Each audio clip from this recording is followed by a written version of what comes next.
بسم الله الرحمن الرحيم، والصلاة والسلام على سيدنا محمد صلى الله عليه وسلم وعلى آله وصحبه أجمعين. ازيكم يا حبايبي؟ عاملين ايه؟ يا رب تكونوا بخير.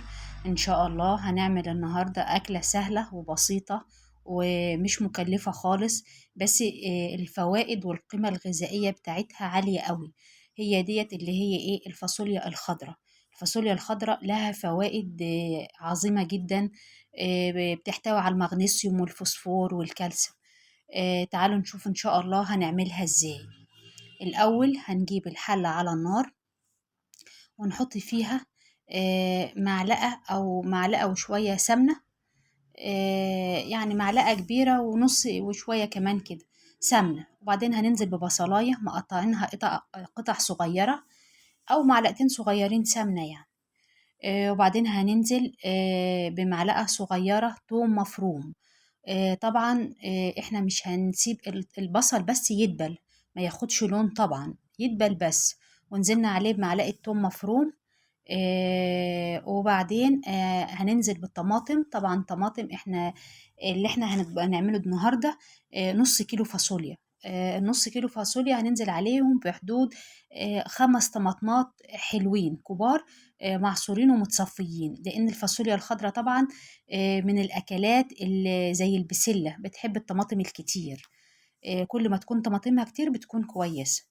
ودلوقتي بقى هنسيب الطماطم تتسبك، وهنجيب الفاصوليا هنقطعها. طبعا بنقطع الطرف من هنا والطرف من هنا، طبعا الطروف دي ملهاش اي لازمة وبتبقى مش كويسة، بنقطعها. ولو في خيط رفيع كده في الجنب، بس طبعا دي عشان الفاصوليا لسه طالعة يعني فطرية قوي، فما فيش فيها الخيط دي، لكن لما بتنشف شوية بيبقى في خيط في الجنب كده بتحشيه على اساس ان هي ايه، بتبقى ناشفة شوية. أما دي عشان هي طرية، الفاصوليا طرية، فما فيش فيها حاجة لأن هي لسه طالعة الأيام دي. وطبعا بنقطعها زي ما انتوا شايفينها كده، يعني مش كبيرة، يعني قطع صغيرة كده يعني. وبنقطعها طبعا، وبن ايه وبنجيب ميه بقى على النار ونغليها عشان نسلق الفاصوليا الخضراء. طبعا الفاصوليا يعني أكلة مميزة جدا وخفيفة على المعدة ومريحة، ومش مكلفة خالص. وطبعا بتتعمل جنب فراخ، جنب لحمة، بتتعمل جنب أي حاجة، وممكن تتاكل كده لوحدها بتبقى جميلة. وبتتعمل طبعا مع شوربة الخضار. فالفاصوليا الخضراء يعني من الأكلات ذي القيمة الغذائية العالية أوي يعني. وطريقتها سهلة زي ما انتوا شايفين، احنا بنقطعها كده اهو، يعني قطع صغيرة في حدود 1 سنتي 2 سنتي، مش أكتر من كده. ونكون حاطين مية على النار تغلي. أنا بوريكم هي قد إيه، يعني حجمها قد إيه.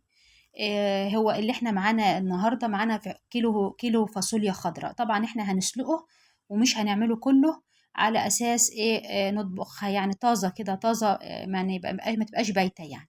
فهنطبخ النهاردة نص كيلو، وبعد كده نبقى نطبخ النص التاني، هنخزنه بقى في الفريزر بعدين نبقى نطبخه. دلوقتي احنا قطعنا الفاصوليا الخضراء كلها زي ما انتوا شايفين كده، وجبنا حلة على النار، حطينا فيها مية بتغلي. هننزل فيها بمعلقة ملح ونص معلقة سكر. حطينا السكر عشان السكر مادة حافظة أولا، ثانيا بيخليها محتفظة بلونها، ما تسمرش، يعني تفضل خضرة كده وجميلة. بدل لما تيجي تغليها أو تسلقيها بتبقى ساعات تسود. لا، السكر غير انه بحافظ عليها بيديلها لون اخضر جميل. ودلوقتي الطماطم اتسبكت، نزلنا عليها بالفاصوليا. زي ما قلت لحضراتكم دي نص كيلو فاصوليا خضراء يا دوبك، يعني على اساس ايه تبقى طازه. والنص التاني سبته يبرد وحطيته في كيس تلاجة وعنته في الفريزر. هننزل دلوقتي بنص معلقه سكر، ونص معلقه فلفل اسود، وربع معلقه شطه، و... وكمان نص معلقه ملح.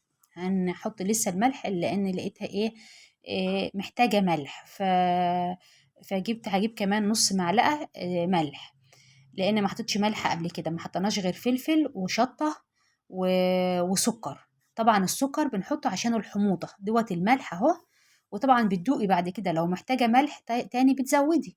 ودلوقتي سيبناها تتسبك مع يعني الفاصوليا مع الصلصة، وننزل بقى بالمية. بعد ما اتسبكت بننزل عليها بمية على أساس ما تنشفش أو تتحرق مننا.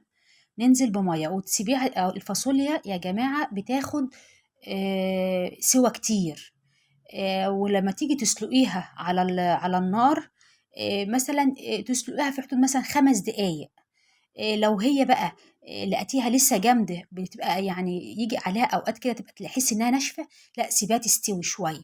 أما دلوقتي بمجرد عشان هي يعني لسه طازة ولسه طرية يعني، فما خدتش سلق كتير، يعني 5 دقايق 7 دقايق بالكتير. وبعدين بتحشيها وتحطيها في قلب الطماطم أو في الصلصة، وتكمل سواها بعد كده بقى في في الصلصة. لكن لما بتنشف في أوقات عليها بتيجي بتلاقي الفاصوليا ناشفة، تسيبيها بقى تتسلق تاخد راحتها في السليق. اما دي بمجرد عشان هي طريه، حطيتها في الصلصه على طول، او ما غيبتهاش في السليق، خدت في السليق في حدود 7 دقايق او حاجه وطفيت عليها. اما طبعا بعد كده بقى اما تلاقيها جامده، تبقي تسيبيها بقى براحتها. هي اولا بتاخد الفاصوليا الخضراء زي البسله، بتاخد طبعا طماطم كتير، تحب الطماطم كل ما تكتري لها طماطم بتكون اظرف. تاني حاجه ان هي بتاخد برضو سوى يعني كويس، بس ديت استوت خالص عشان لسه في البداية، في بداية طلوعها يعني، فهي طرية استوت خالص يعني. شوفي بقى بسم الله ما شاء الله، والله الريحة والطعم ريحتها جميلة جدا، وطعمها فوق الممتاز، ومستوية خالص ودايبة. ما تنسوناش بقى في اللايك والاشتراك في القناة وتفعيل زر الجرس، وتبقوا تقولوا لي ايه رأيكم في الوصفات اللي بقدمها. وربنا طبعا يحسن ما بين ايديكم، وبألف هنا وشفا ومع ألف سلامة.